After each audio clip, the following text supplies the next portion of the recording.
திரு என்ற சிறுவன் இருந்தான். அவன் வரைய மிகவும் விரும்புவான். அவனது நோட்டு புத்தகங்கள் வண்ணமயமான படங்களால் நிறைந்திருக்கும். ஆனால் திரு தனது படங்களை யாருடனும் காட்ட வெட்கப்பட்டான். அவன் அவற்றை தனது படுக்கைக்கு அடியில் மறைத்து வைத்தான்.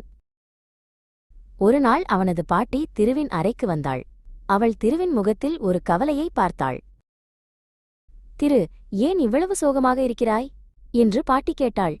திரு மெதுவாக, நான் வரைந்த படங்களை யாரும் பார்க்கக்கூடாது என்று நினைக்கிறேன் என்றான். பாட்டி அவனருகில் அமர்ந்து, உனது திறமைகளை பகிர்ந்து கொள்வது ஒரு அழகான விஷயம் திரு. அது மற்றவர்களுக்கு மகிழ்ச்சியை தரும் என்றாள்.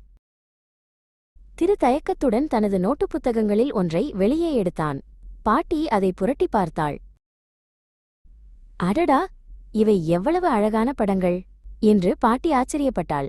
அவள் ஒவ்வொரு படத்தையும் ரசித்து பார்த்தாள். பாட்டியின் மகிழ்ச்சியைக் கண்ட திருவின் இதயம் லேசானது. அவன் தனது மற்ற படங்களையும் அவளிடம் காட்டத் தொடங்கினான். அன்று முதல் திரு தனது படங்களை தனது நண்பர்களுடனும் குடும்பத்தினருடனும் பகிர்ந்து கொள்ளத் தொடங்கினான். எல்லோரும் அவனது திறமையை பாராட்டினார்கள்.